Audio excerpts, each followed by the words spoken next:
Welcome, welcome, welcome. It is another Raw preview review show, and it is I, King of the Window Lickers, the window licker who licks the most windows. I am the one who taught these guys how to lick windows, and they're here with me. At first, we got my first co host that I've had on the show, the Canadian Destroyer. He destroys so many Canadian things. You guys wouldn't even know it. Like maple syrup. He tears it up. Maple leaves. He hates them. He hates a maple leaf. He is the one, the only, the big, bad booty daddy, Bubba Duke. How are you doing, my friend? Doing good, brother. Another great week since the last time we were on. Yeah. Can't wait. Can't wait to dive in, brother. So much going on. So excited to have you here with me yet again. And then we got our third chair.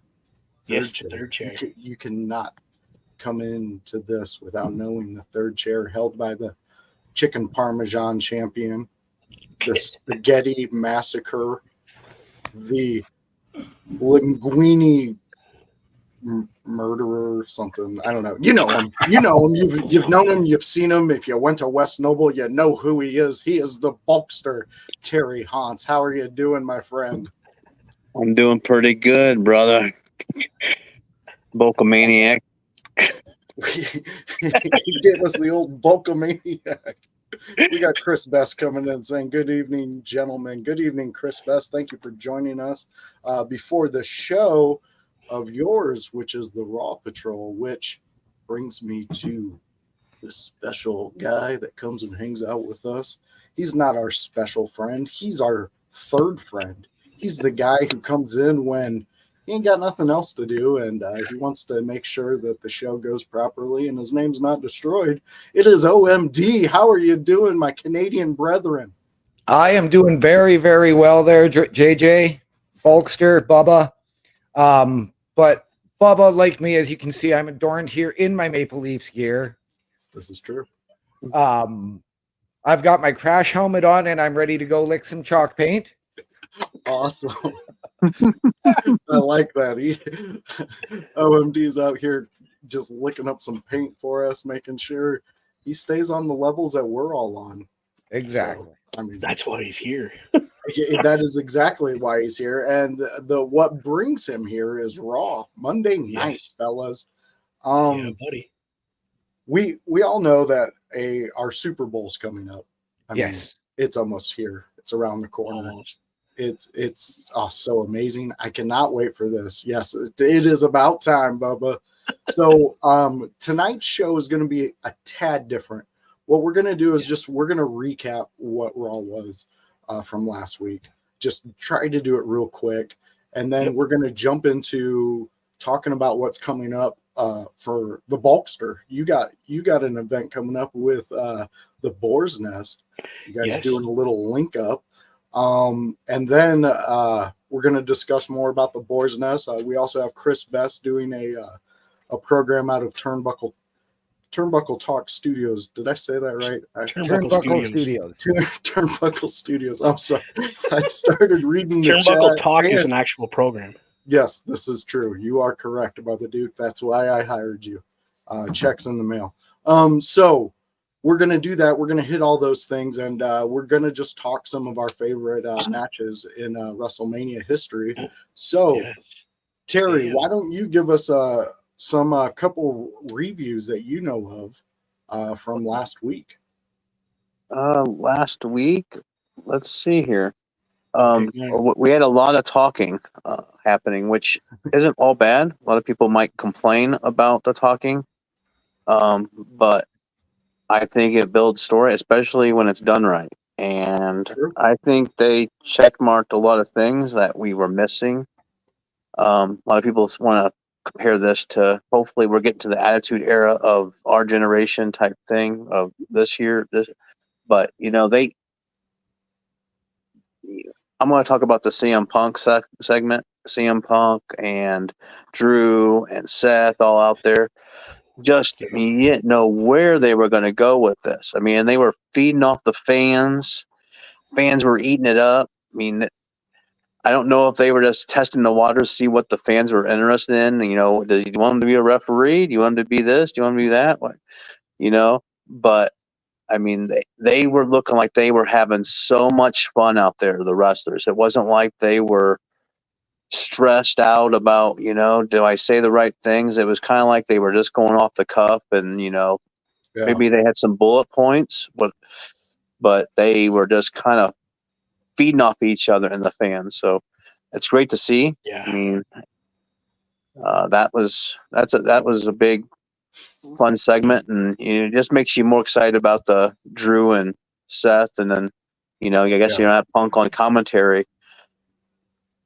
How's he gonna get involved? He's gonna get involved somehow. Drew's gonna get in his face, or something's gonna be bumped into him, or something's gonna happen, and he's gonna have something to do with something there.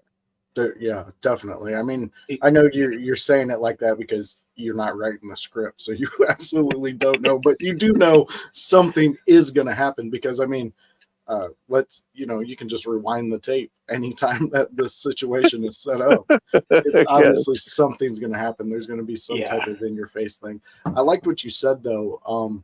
To me, it gave it more of a real aspect. Like, it gave it that extra bit of reality, realism. OMD. What were your thoughts on that exact one? I'm going to skip Bubba Duke right now because he's over here correcting me and whispering. You know what? I honestly missed Raw last week. He did. Oh, okay. I can't remember why. I did get home. I caught the last hour of it, and then I started to watch it again at midnight for the replay, but was in and out of sleep. Gotcha. So I woke up as CM Punk was talking, heard Drew's music hit, fell asleep again. Yeah. So I really missed Raw. That's been most of Drew's past couple years when his music hits. Oh, Jesus. Easy now. Oh, tell me it hasn't been.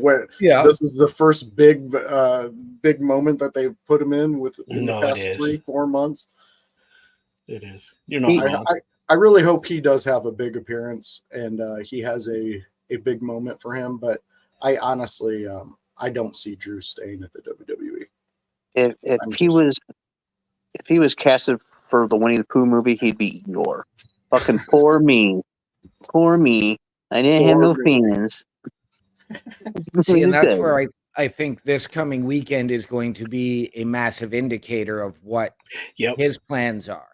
That's if they put the belt on him, then he's staying. If they don't, then he gone. Water. I could see that. That's exactly what I was going to say too. You're right. Okay. This weekend is going to be a huge indicator as to what's going to happen in the future of Drew McIntyre. Yeah. Regardless, it's going to be a banger of a match with Drew, no matter what happens. Because he's a professional, first and foremost. Yeah. He's going to give you his all. Hopefully they put the belt on him because he needs that moment more than Seth Rollins really does. True. Just to kind of give him that next level, to give him that belt in that moment with actual fans in the arena and just have that. That would be great. I have a feeling if he doesn't get the belt, CM Punk's going to have something to do with it. Okay. Because of that. No, I get little back and forth they've been having, which has been freaking awesome. I love that back and forth. But yeah, if CM Punk gets involved, Drew's not winning, whether that's setting up a CM Punk, Drew McIntyre, and then whoever, takes the next step to get a title shot again. I don't know. I think if he doesn't get it, he's gone. Like, he'll just be like, you know what? I'm done here. I'm going to go somewhere else. That'll appreciate what I can do for them. The problem I have with that go ahead is that really anywhere else he goes, if he goes to AEW, he's going to wind up like a Miro and lost in the shuffle. But do you know that for sure? Do you know exactly what Drew McIntyre's mindset is when he would go into a situation like that? I get exactly what you're saying, OMD, because like I brought up earlier, history has taught us things, and you just brought up a man who should have never been out of title contention, Miro. Yeah. I mean, tell me Rusev wasn't the destroyer. I mean, he was like Absolutely. Brock's little baby that would come down, you know? I mean, that's how I viewed him. He was a mini Brock, but he was a beast. He was just different. He gave you that different aspect of a Brock character. And then, like OMD said, he goes to AEW, and where is he? He's lost in the mixes. Yeah, I could see that happening, but I could also see Drew having a fire lit under his ass and then taking that new opportunity and becoming the lead of that locker room, that main thing you want to watch. I mean, there's rumors going around right now that MJF signed with WWE. Yes. I haven't seen too much on it. I've seen a couple things on it, but I'm not a fan. I thought it was April Fool's. I thought so too. I'm pretty sure it is an April Fool's joke because I haven't seen anything other than, oh yes, he signed with the Raw brand and will explain night one. I've also seen he signed with SmackDown and will explain night one. Yeah. Yeah. So I mean, it could also be an amazing. It could be a fucking whole ploy. Oh, I mean, this is right up MJF's alley. I mean, we got Chris Best coming in saying it was an April Fool's joke. Yeah, but that's right up the type of alley he would play to where when he would make his appearance, he would call everybody idiots and tell them how stupid they were for believing or not believing into what he posted. He I put it out there for you. But I could also see this just being an April Fool's joke. Absolutely. So, I mean, none of us are getting direct information from Trips. He's not contacting any one of us fuckers. And I mean, I wish he would. I mean, my line's open, Triple H. I'd give you my number, but I don't need people out there contacting me. So we won't go into that far. Was there any other matches that you guys want to talk about for the Raw recap before we move on to the Mania moments? Go ahead, Bubba. Yeah, I want to bring up the Andrade Ivic or whatever his name is. The Andrade Giovanni Vinci match. First match. Yeah. Okay. Yeah. Just call I don't him know if Andrade. you guys really paid attention to it, but Andrade, hitting his marks, crossing his T's, dotting his I. This boy was on point for his opening match. Yeah. That was one of the few matches I saw. So yeah. Okay, so what did you think? Because this match was let's go around the clock because I got something to say about this. That was a brilliant match. That was a masterclass on both their parts. Very true. Yeah, Terry. I can't take nothing away from his competitor. I agree with you, Bubba. I've seen maybe a clip of it, him winning. I didn't really get too much into watching that match. Well, sucks to be you because you missed a great match. Bubba, it reminded me of real quick. It just reminded me of Lucha Underground. It had that very on point. Bam, bam, bam, bam, bam. Everything was done perfectly, and the crowd was right into that match. Like you could tell when they did something, they went, oh, and then they had that kind of.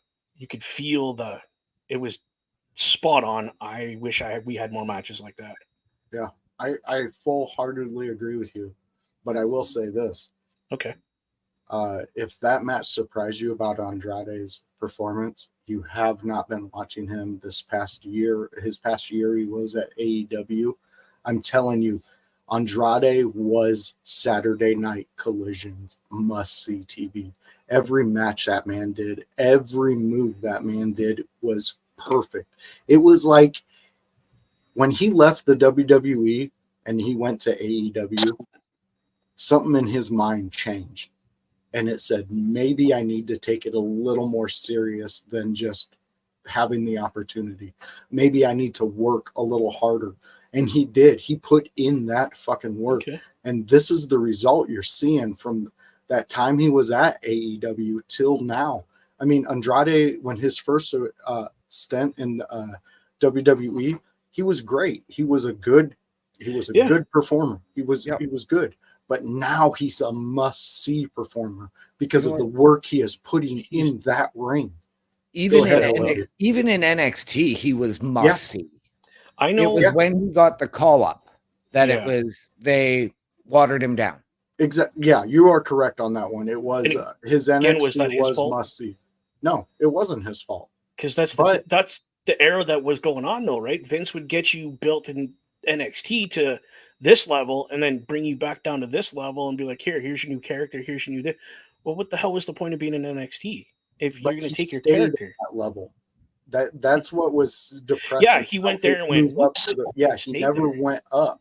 So when he went to AEW, I think something in his head flipped to where he needs to take more control of what he's putting out there.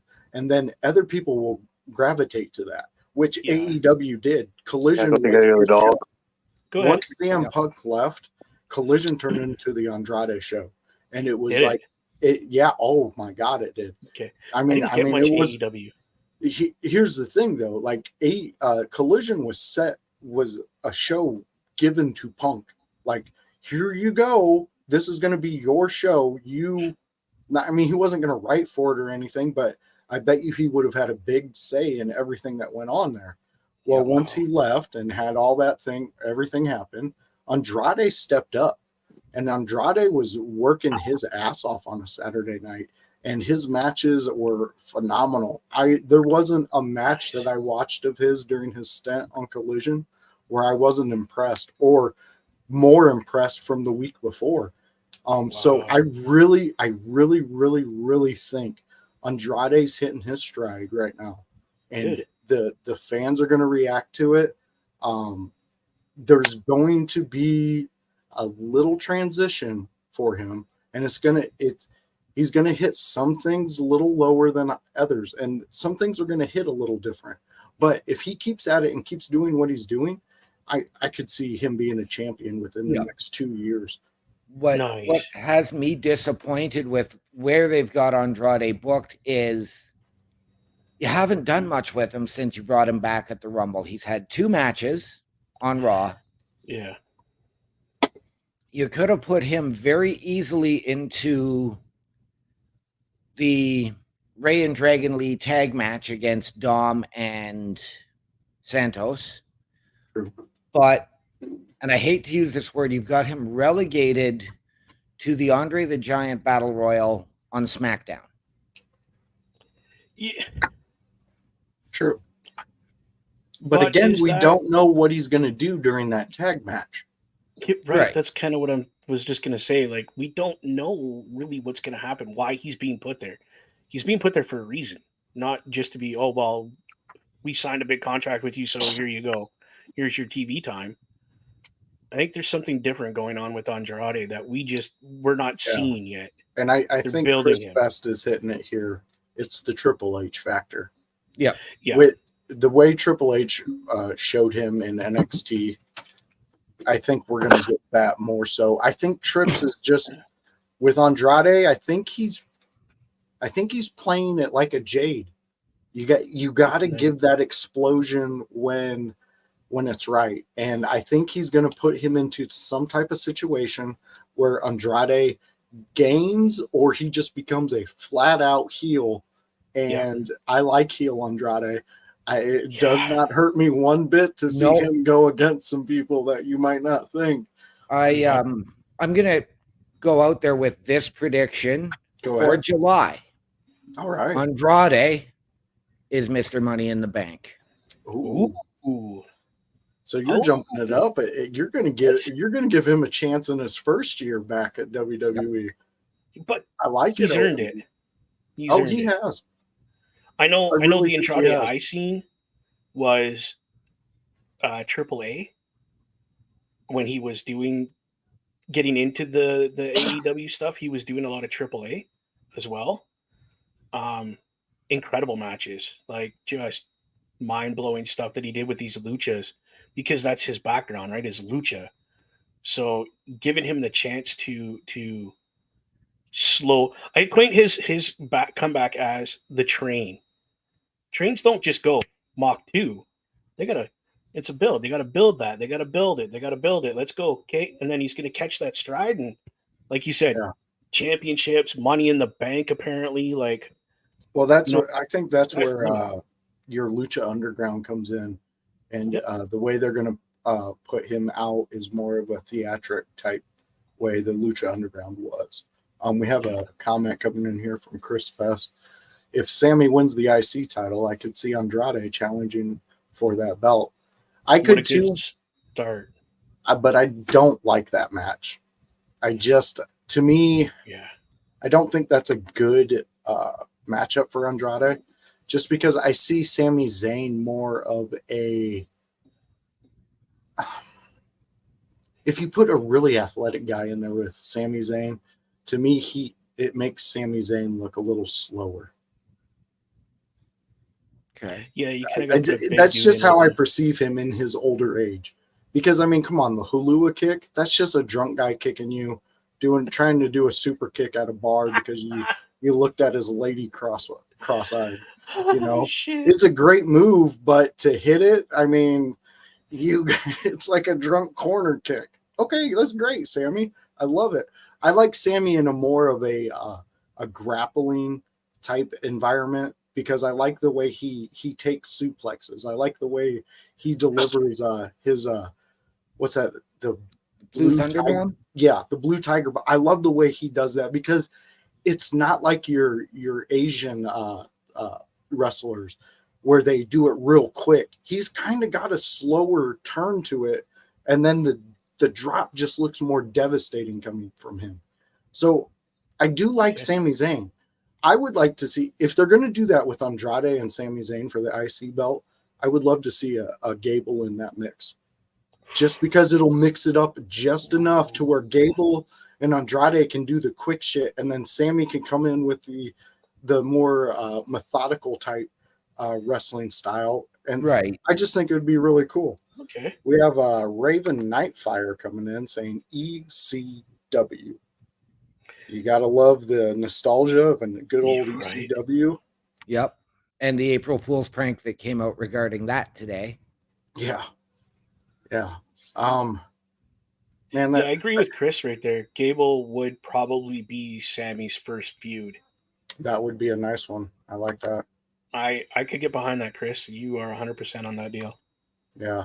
So I just had to bring that up because I got you. Andrade's definitely picking up his shit, and he's starting that role, and I can't wait to see what Trips does with them.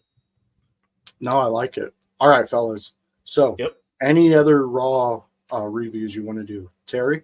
Bulkster? You got anything in that rifle of yours? I'm good. That Indiana 6-shooter. OMD, what about you? I'm good. I'm good on the Raw review. So what I want to do right before we go into our WrestleMania moments, I want you guys to hype up this show that you guys got coming up. I want you to get the people going out there and watching what you guys are putting together, because I think it's going to be a really cool thing. And I want as many people to see it as possible. So whoever wants to take the reins. I'll start it off. So what we're going to do is we're going to incorporate the Window Lickers and the people of the Boar's Nest, which is myself and OMD.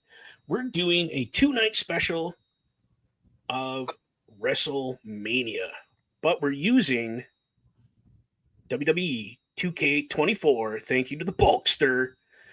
We've simulated some matches. We're going to talk about matches from night one on Thursday night at 8 o'clock Eastern Standard Time.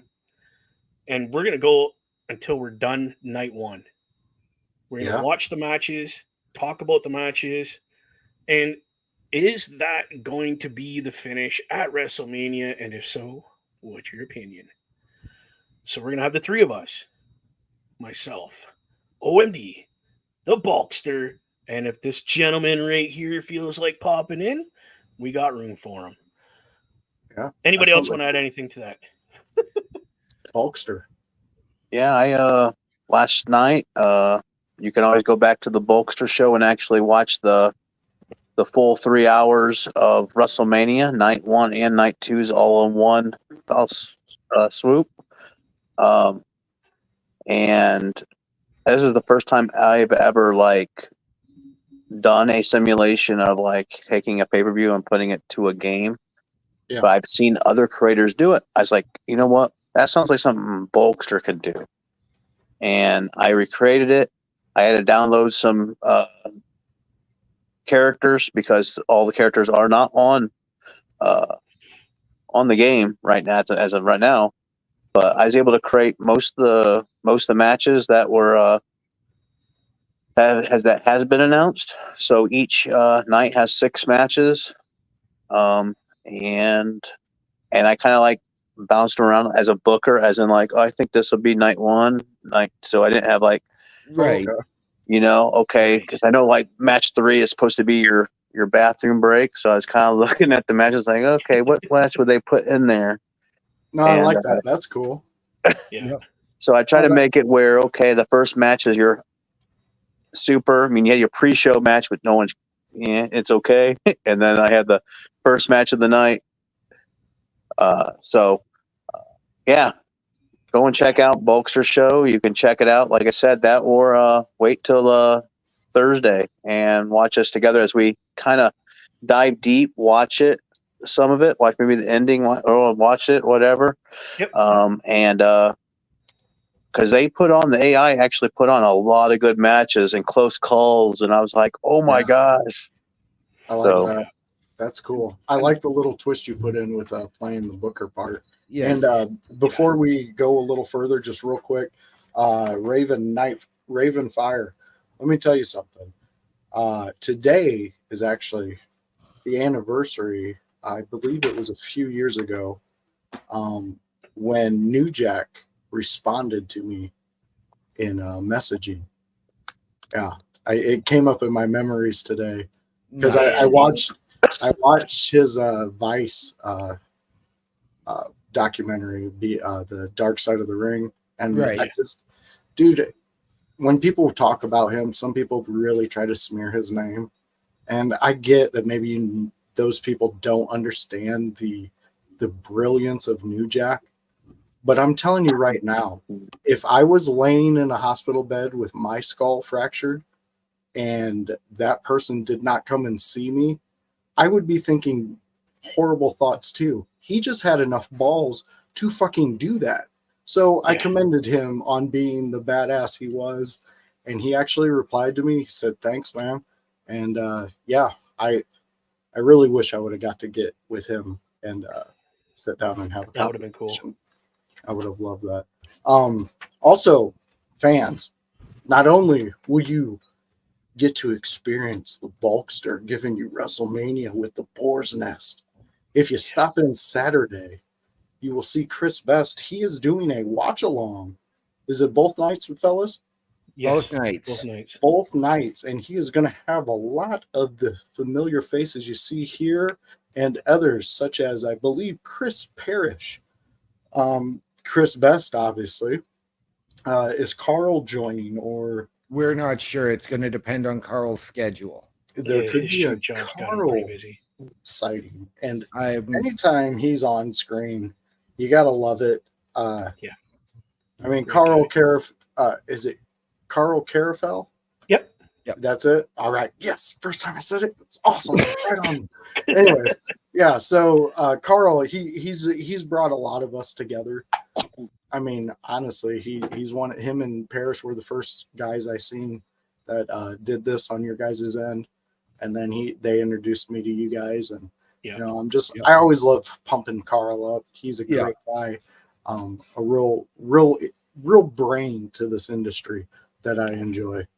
Hell yeah! If it wasn't for him, I wouldn't be here. Yeah. Yep. Simple. See? Simple as that.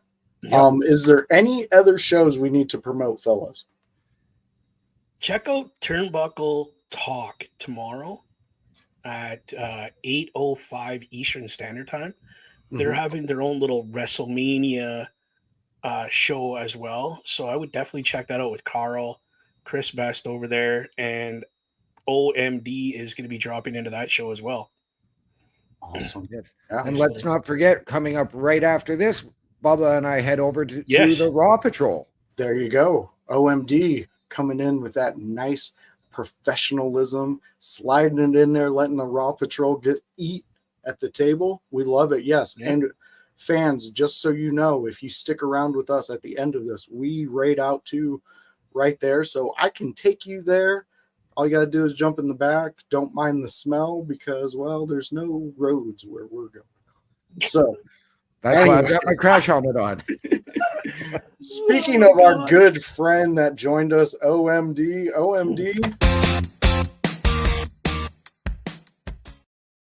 we got your WrestleMania moment, and let me pull up exactly what you wanted to talk about. And this is it. Oh, a classic match. One of my favorites in WrestleMania history. This was, and picking a favorite match from WrestleMania was hard because it came down to Shawn and Razor. This one, just about anything Shawn Michaels at WrestleMania, minus Tatanka at WrestleMania 9. This match was a masterclass in storytelling, start to finish. I firmly believed in that match that Edge was going to end the streak. Oh, yeah. Watching. Yeah. They built it up in that match he was going to. Yeah, it was the first true WrestleMania main event where neither the heel nor the face had really any point of domination. It was back and forth. If you think back to classic Ring of Honor, where it was the back and forth and nobody really took control, that's what that match was to me. I like it. Yeah. I like it. Bubba Duke, any thoughts on that match in particular? Like he said, it was just so tight that you could not tell who was going to take, whether Edge was going to take that streak or the Taker, the dead man, was going to strip that title off his waist and be like, you know what, too bad you're a nobody. You just joined everybody that's been RIP'd by the dead man. It was a tight match. Very tight. Yeah. Good pick, by the way. It was good. Yeah, great pick. Terry, Bulkster. Which WrestleMania was that? That was WrestleMania 24. And 24. That match was officiated by a fellow Canadian and Ontarian in Jimmy Corderas. But as Chris Best points out, Charles Robinson running the entire aisle and sprinting for that. That was amazing. It was well put together. Bulkster doesn't remember that match. I've seen the screen. I'm like, I'd like to see that match. It looked like it'd be a good match. I was like, that happened at WrestleMania. That would have been a tough call because that's why I asked how late in the streak was it? Because I was like, was a streak born yet? Yes, because I was like, yeah, I think this was either the year or the year before when they started really putting emphasis on the streak. Okay. They started putting the emphasis on the streak at WrestleMania X8, which I have personal bias to favorite WrestleManias with X8 and 23 as I was at both of them live. Wow, cool. Wow. But my favorite WrestleMania of all time is still Mania 10, believe it or not. Really? Yes. I like that. I honestly really enjoyed this match. This match was one that really showed Edge's ability to make you believe.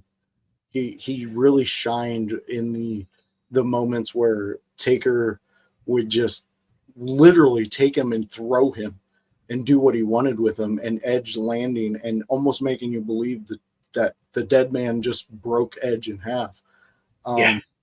It was a real great moment in WrestleMania history because it also showed that there's a chance that Taker could be beaten at WrestleMania. Yes. Yeah. And Edge to me really busted that open wide for the possibility of in the future we could have seen. Well, we did see the streak. Yeah, unfortunately. But I mean, at that time, nobody was really thinking. Like, I just remember thinking Edge is never going to even touch what the Undertaker can do at WrestleMania, and then they put on this performance, and it was like, oh shit, yes he can. He made me eat my words. The funny thing going into that match, Taker's streak was at 24-0, I believe, and Edge was 10-0 at WrestleMania. Yeah, so there was a streak versus streak. Yeah, I like that. With the title involved. That was the best part, was the title was involved. Yes. Yeah. Like they could have literally pinned it as streak versus streak. But no, they're like, no. It's Taker's streak and Edge's belt. Yep. Yeah. And I honestly I love the pick, to be honest. I liked all these picks. It was a good pick, yeah. But this one definitely holds a special moment in my heart, just because it was like I said, it was the brilliance you've seen in Edge and selling. Yeah. It was the brilliance you've seen in the Undertaker of making you believe that he is murdering people out here. Yeah. Edge could definitely sell. But I think Taker's level of professionalism, we'll say, took this whole thing, because the two guys they were at that time, they were very equal in hotness, as like far as the fans go. The fans, yeah. Yeah, and for one, Taker's Taker. The dude touches it and it's gold. Yeah, pretty much. Like, he could sneeze and oh, that's a gold booger. Here you go.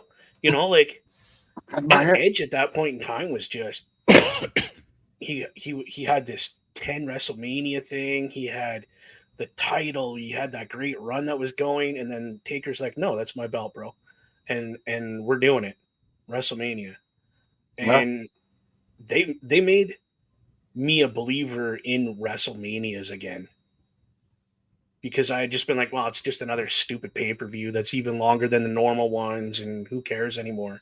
Because it just watered down. It was just BS. And then I seen that match at my buddy's place, big screen TV projecting thing. We had surround sound. And it felt like I was in the ring with them. Every time they'd hit that mat or Edge would get tossed and it'd go boom, I could feel it. Yeah. It was great. Thank you for bringing back all those memories. That was great. Thank you. All right. Let's jump into the next one, and it is from our friend. Listen up. Bulkster wants to talk to y'all. Yeah, Bulkster got to talk to you, brother. And we're going to talk about the Hell in the Cell from WrestleMania. One of them. I don't know which one. But it's The Undertaker versus Shane McMahon. That's when Shane came back, and I guess he wanted to prove to himself. I don't even remember the storyline. So if anybody can, know the storyline, all I know is the match was epic. Here's the thing. So one of them was playing the son of a billionaire who can come into the company and do whatever the fuck he wants. And the other one was playing a dead man who usually murders people like that. So there you go. There's the storyline. If I remember correctly, Shane had just returned. Yeah. Yep. But was sort of against his father, and Vince McMahon basically said, "No, Undertaker, you're my property. You're going out there in Hell in a Cell. You're gonna annihilate my son." Yeah, I'm pretty sure that's what the storyline was. Go ahead, Bulkster. So yeah, I mean they did all the spot. I mean, Shane McMahon was trying to compete with Mick Foley. Oh yeah, and he was like, "If Mick Foley can do it, I could do it better." And Undertaker, I think he's had some backstage talks or videos released where he's talked about the match, and he said Shane. He knew as soon as he was booked against Shane that he was going to have to corral him because he was going to want him to do some crazy stuff. And he said several times, he's like, "Are you sure? Are you sure you're going to?" And so, I mean, I know he fell from the top of the cage. Didn't he get tombstoned on steps in the ring, or it was something in the ring? he got tombstoned on multiple things during that match. What didn't he get slammed into? I think the announcer table he got tombstoned on also, but it didn't break. The announcer's table was when he did the cross on the top of the cell and tried to dive off onto the Undertaker. Yes, but Taker rolled. Earlier in the match, I think Taker had him up on the announce table and tombstoned him up there, or he did something to him and it didn't break. Right. I think that happened in that match. There's been so many matches where they've thrown Shane into something and it's like what it was supposed to, that it's kind of hard to keep. I mean, the infamous one is Kurt Angle throwing him through the glass. So that was hilarious. Bubba Duke, what were your thoughts on this?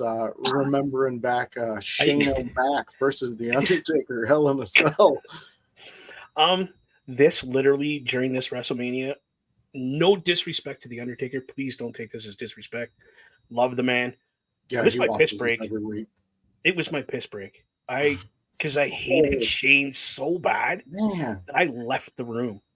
How can there be hate on Shane McMahon? He's entertained us. He gave us the Main Street Posse, for Christ's sake. That's why. The Main Street Posse was amazing. They were. Pete Gas was a force to be fucking reckoned with in wingtips. I couldn't do Shane McMahon. I just couldn't. Back then, he just drove me crazy. Now he comes out like he came out the last time he came out. Huge pop for me because I was like, it's Shane O'Mac, right? Like money.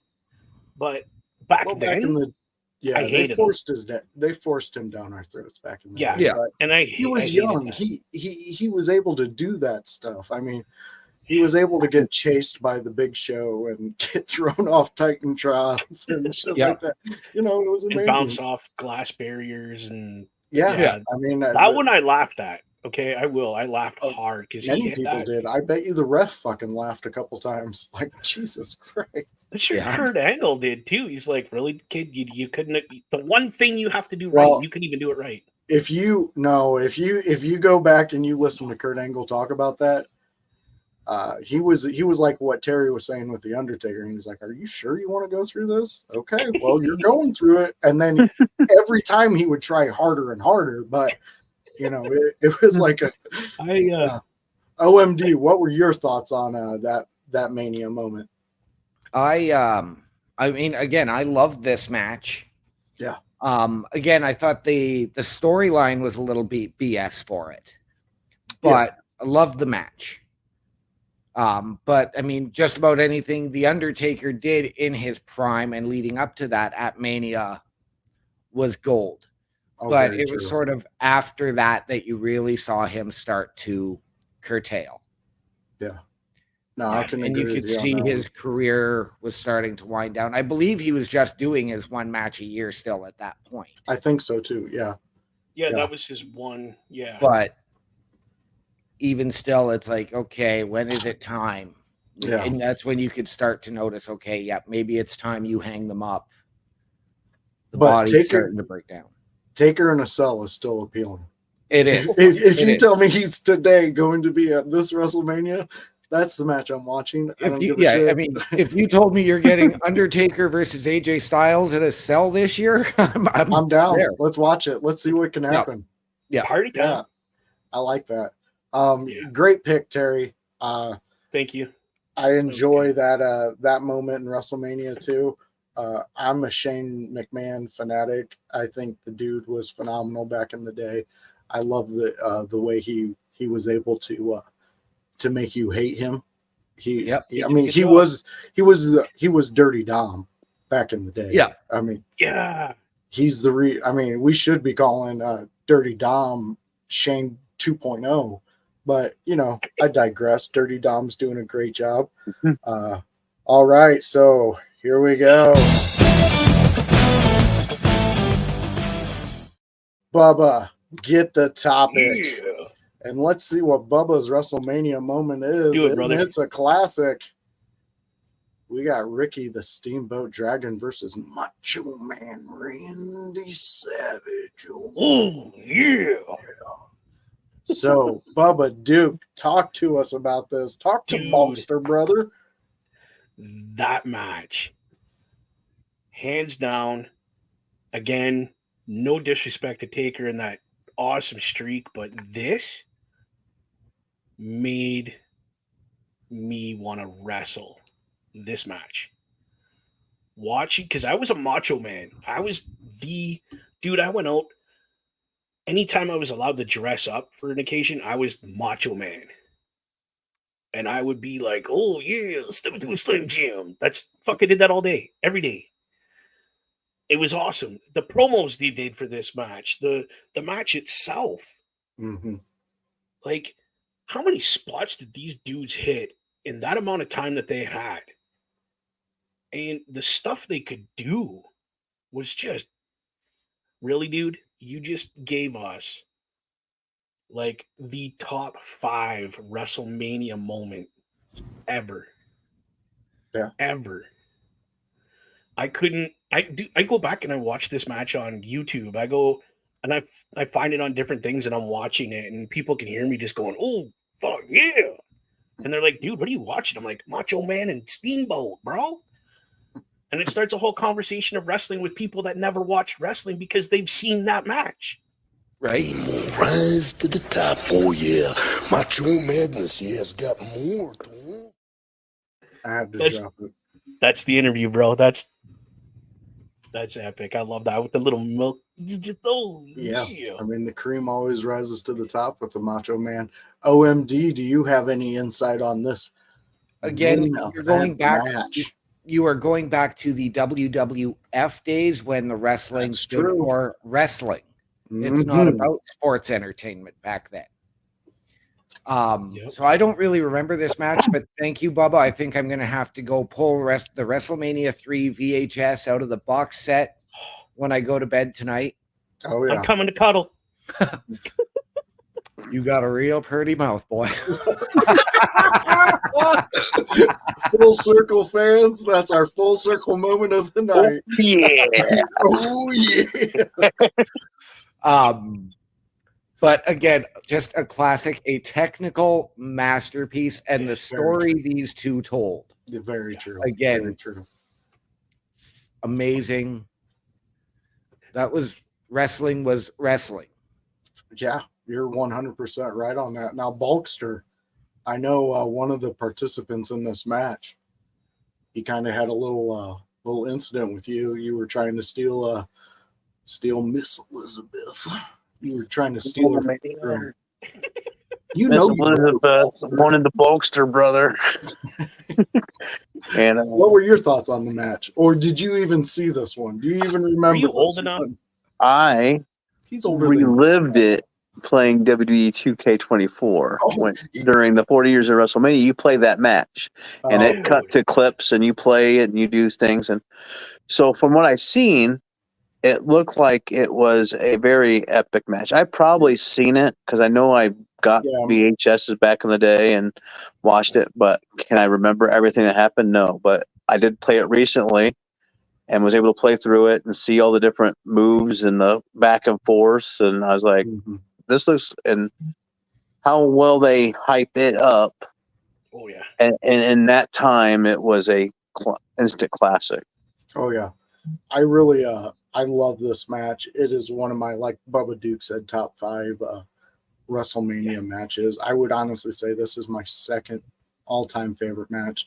And it's purely because you had 2 entertainers who were willing to give you everything they had, and they could carry a story.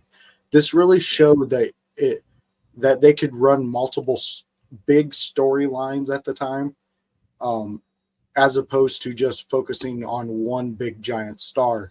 I mean, this is when we started seeing the rise of Macho Man.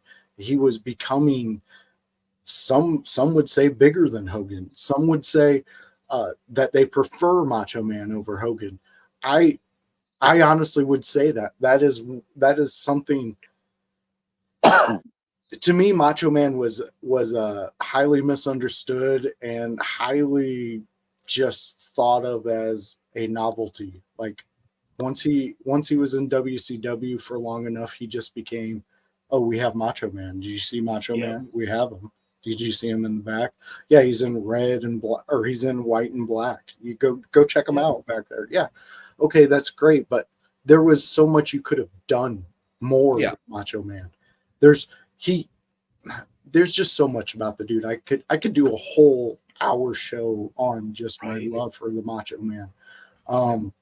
But Ricky, he really gave him that combative brotherhood.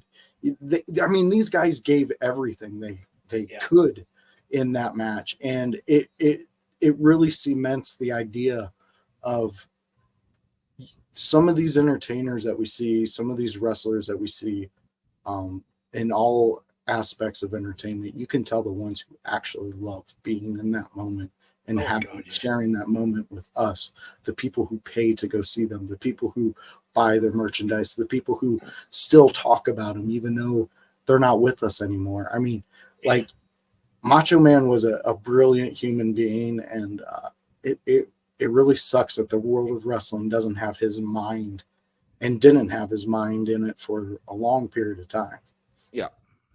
And speaking of competitors, I believe, who give 110% every time they go out there in the ring, this is the Voices Mania match.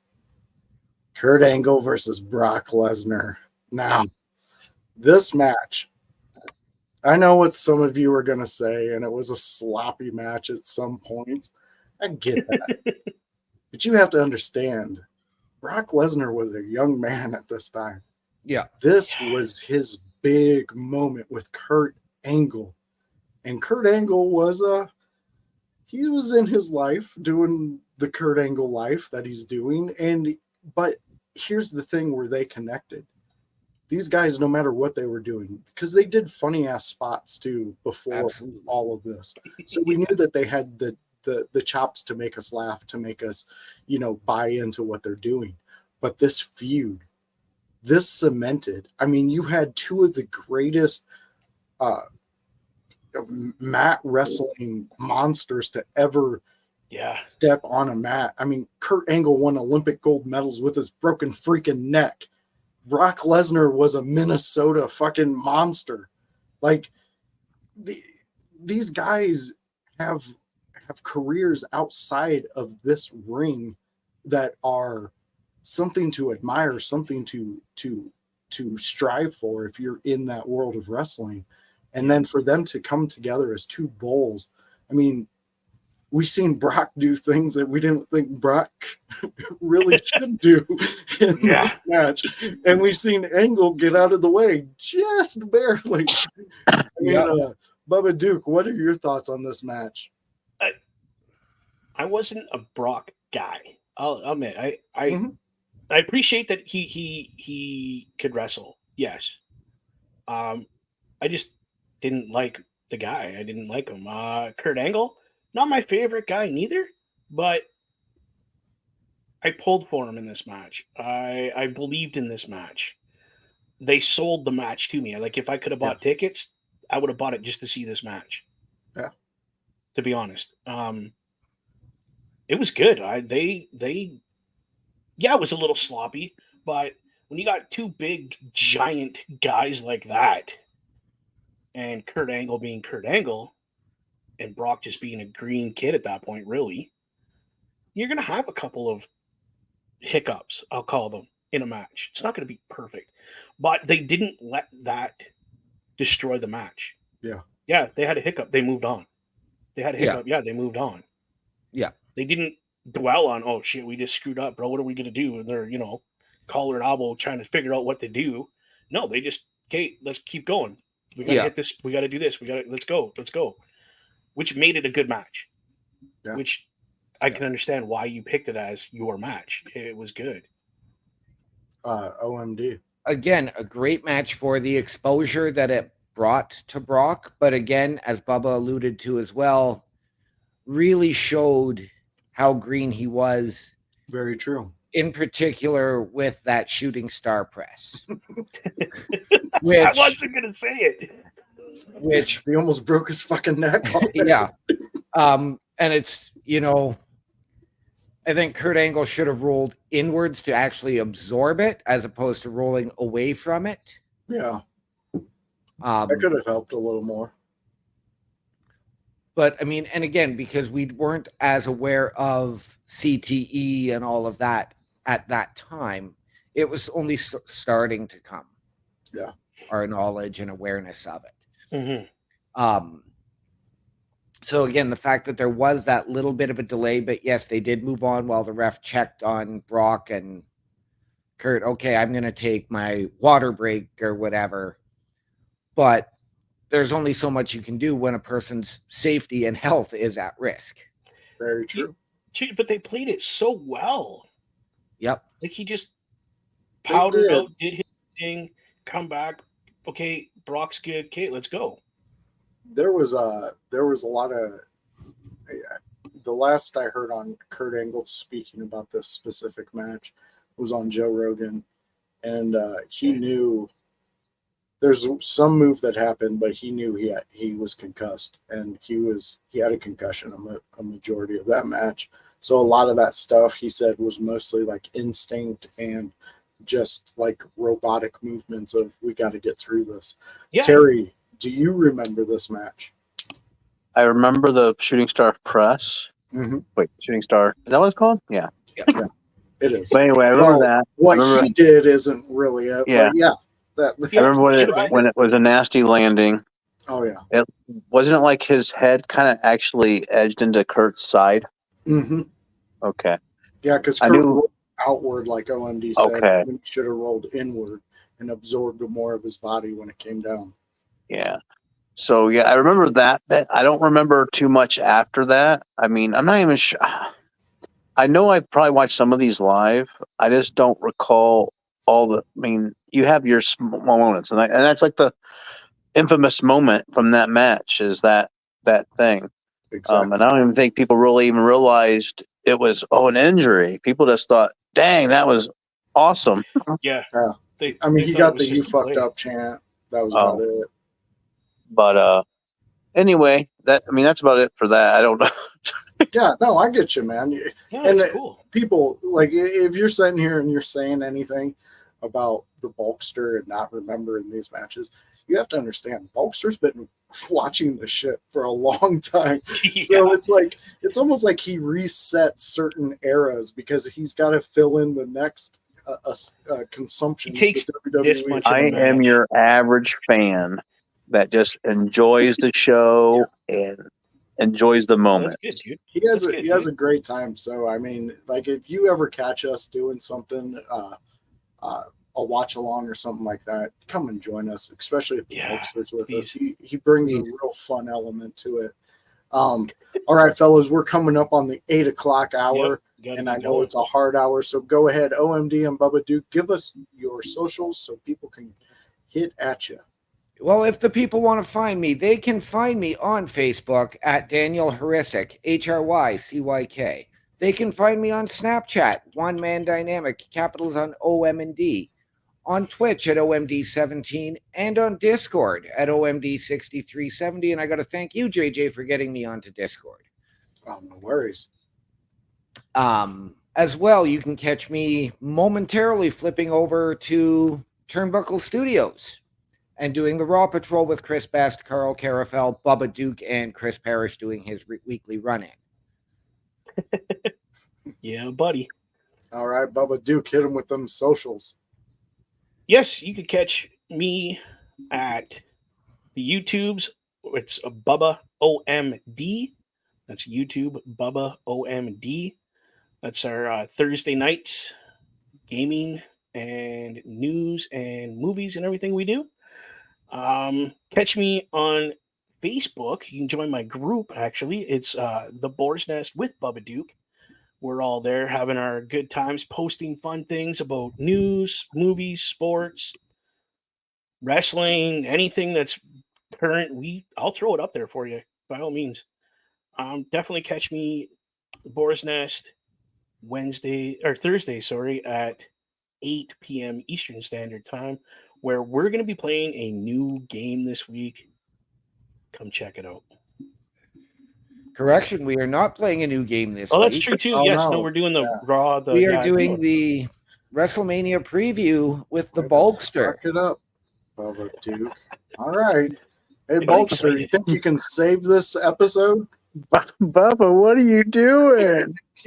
But anyway, Bulkster Show. Check it out on YouTube. Like I said, first stream of 2024 is this WrestleMania 40 simulation.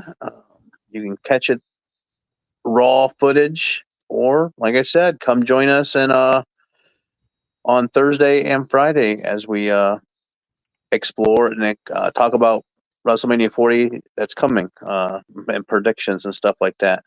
I most likely will be streaming more. I'm thinking about creating my own universe, like, and having Raw and SmackDown and just do weekly episodes. So they won't be as long. It'll just be one episode or whatever. And then, but anyway, catch me out there. Facebook, Bulk Bogan. Look for my logo. And Bulkster Show on TikTok. And just check out me and my hijinks there. Yes, go check out all my friends and what they do. They are fun creators. Definitely check out Bulkster's TikTok. He is trying to get enough followers to go live, so let's try to help him out, ladies and gentlemen, and get him out there. Friends, family, fellow window lickers, thank you for joining us. We love it when you come in and spend a Monday with us to pregame before Raw. You know me. I am the voice. If you can see me and you join the channel, guess what? You know where to fucking find me. So that's great for you, and you should get a goddamn cookie because it's exciting. You're now in the window lickers element, and we love you for it. So if you are out there, go check them out. Go check out what we're right into right now, and we will catch you